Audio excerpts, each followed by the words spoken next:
Well, we got a lot of dogs here today at the park. So far, Stark's distance threshold appears to be about 300 feet before he starts barking at a dog, and the dog isn't necessarily barking at him. I'm seeing some fear-based body language from him when he sees new dogs. So I think a lot of the barking is rooted in some fear or anxiety. Also, it could be the German Shepherd and the Mastiff coming through, and they just like to vocalize about every emotion that they're feeling. So I'm in the middle of this big field. The dog park is over here. I'm sure you've been here before. And then there's like a paved walking trail around. So we're using all of this space to keep the dogs under threshold. Because normally if you're worried about something, your emotional state of mind is a lot better if you're able to get farther away from it because you feel like you can avoid it. And the dogs in the dog park aren't going to go beyond the fence, and so they're not going to violate our avoidance by further encroaching on our space. So we're going to get started. I'm going to warm them up by just doing a basic recall, and I'll try my best to speak loud enough so that you can actually hear what I'm saying. I have some food still, but I'm running a little bit low, so I'm also going to use a lot of positive like praise to add as a reinforcer, okay? And we're going to angle ourselves towards the dog park. When you start a recall, you want to give the dog a shorter amount of leash as opposed to a longer amount, because I can't trust him to recall 100 feet away if he ain't doing it 10 feet away, right? I'm going to have my clicker in the same hand that holds the leash. That's the easiest thing to do. And my food reward is going to come from my left hand. Also, I'm freezing, so I'm going to zip up here.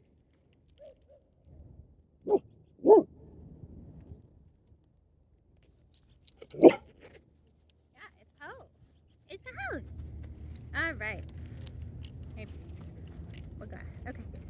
So we're going to walk ahead, and then I'm going to stop, and I'm going to immediately turn backwards. When I turn backwards, I'm going to say come and give this hand gesture to let him know that's what I want. I'm going to angle this up a little bit more. So we walk up, and then we say start, come. Click and treat when he hits your hand. Start, come. Good. If he didn't come back on his own, we have a leash attached to him so we can physically pull him back. Start, come. Good. So he's done really well, so I'm going to give him a little bit more of this leash.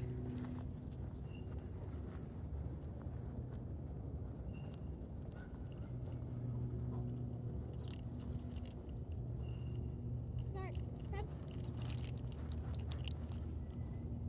I'm trying to get his eyes on me before I recall him away. Start, come. Good job.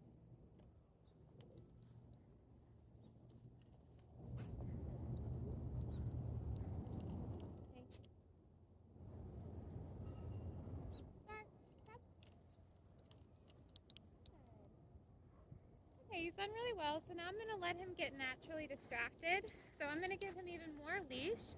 If he goes towards the dog park, I'm going to call him away from the dog park. If he were to be distracted by people behind us, I'm going to try and call him away from the thing that he is focusing on. Because the hard thing for recalling a dog is trying to convince them to move away from the thing that they're wanting to go towards, right? So when you're calling them away from that distraction, you want to try and call them in that opposite direction. We're just going to wait for him to get distracted.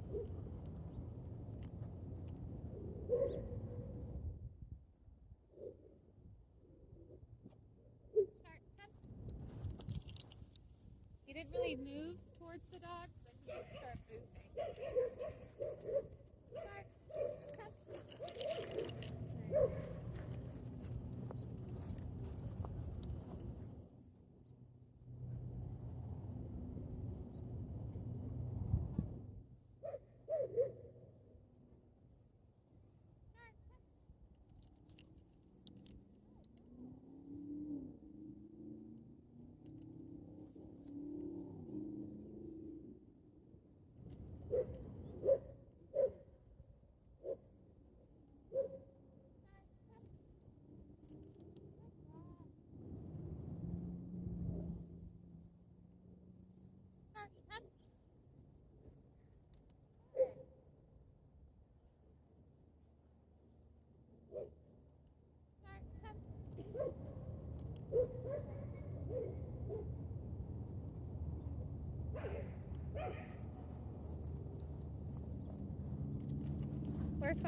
way to where we're keeping him under threshold, but it's almost too easy for him now. So we're gonna get closer to all the action. I just freaked out. I thought I wasn't recording this, but I am. Sometimes I put my tripod thing on my power button and it turns off the moment I put it in my tripod and I don't realize it. Okay. So now we're a lot closer to the dog park and there's a lot of activity in there, so it should draw these guys out. Okay, you got the leash off.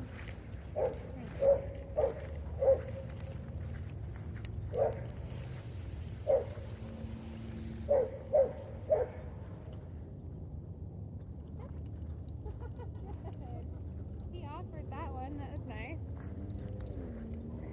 Start, come. Good job.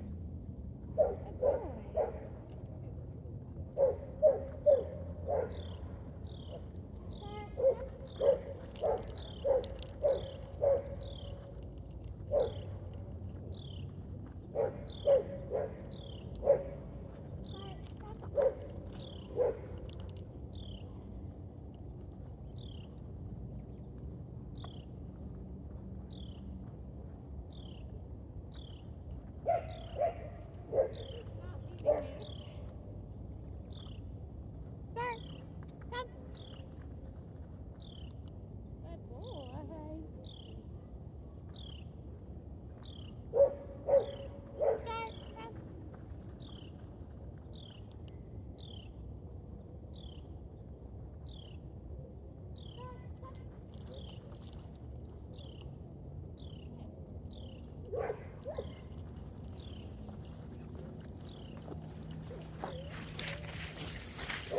Okay, we're gonna make it closer because he's still pretty underwhelmed by everything. There's a Doberman Pinscher that is just bullying everybody. I think a dog is guarding a tennis ball and the Doberman is just barking incessantly at him. Oh, it's another German Shepherd puppy the Dobie's barking at. Hey, good job. All right, come on.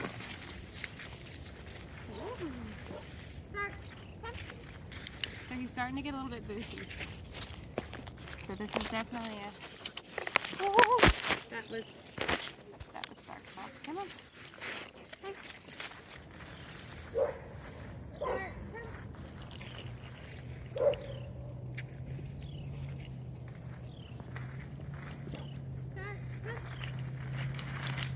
If you practice this enough, you'll get a dog that when they see another dog, they'll turn around and come back to you. That is the key.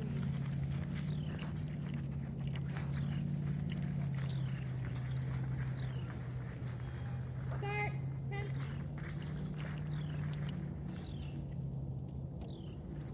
Maybe we have a dog exiting here.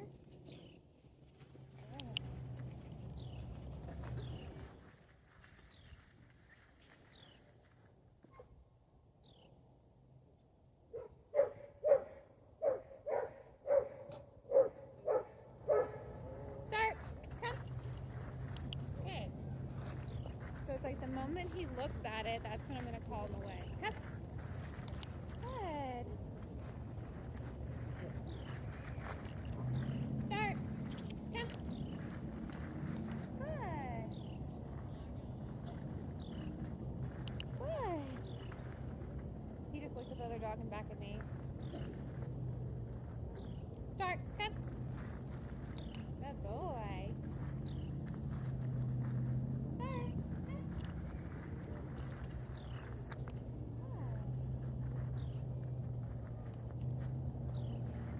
Closer.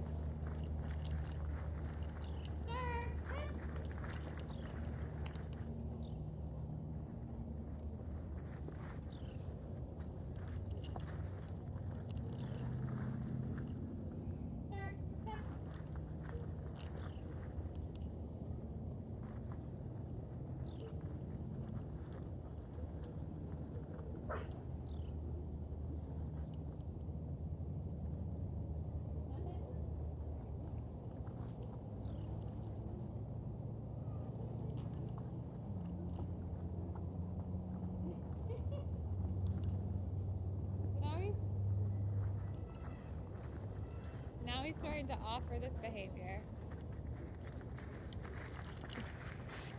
So just like he offers to lay down, he's starting to offer to come back to me. Oh, that's a bad shot. Now he's going to start to offer to come back to me, which is a sign that this is, again, yet too easy for him. So we're going to bring it closer for the last couple minutes, and then we're going to bring his brother out. He's a fast learner. Okay. Ready?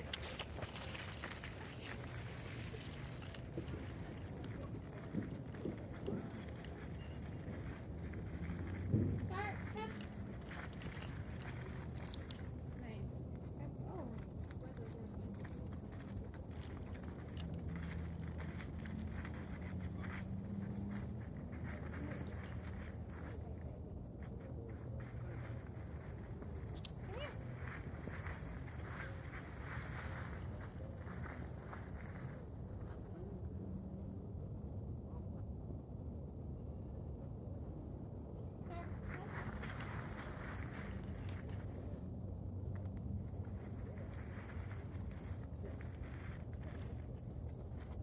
See if we can call him away from the water.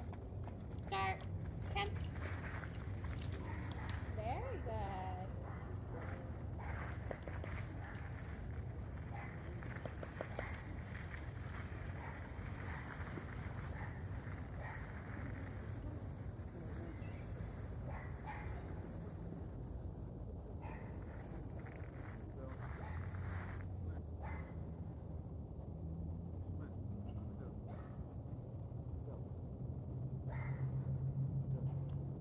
Come.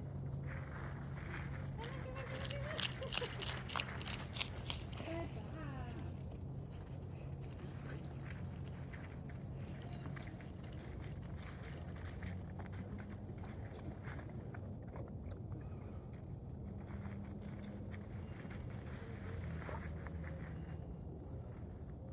Start. Come.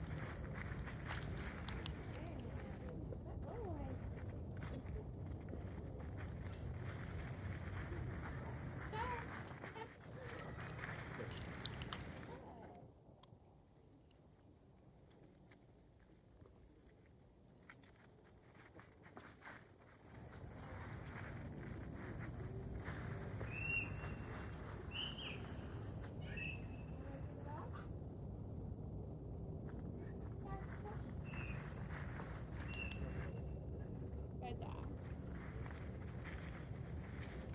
Well, he was underwhelmed by all of that. Oh, sorry. The next. Oh gosh, I hope I'm not making you nauseous. The next level of this would be him actually being able to say hello to a dog and then calling away from it. At that point, we would want the interaction to last only for about 3 seconds before we call away. And we'd want to feel like we have some level of impulse control over the dog, over the whole meet. I don't really like doing that at dog parks, meeting through the fence. Sometimes if it's a slow day, I will, but I like to be courteous and respectful of the dogs in the park.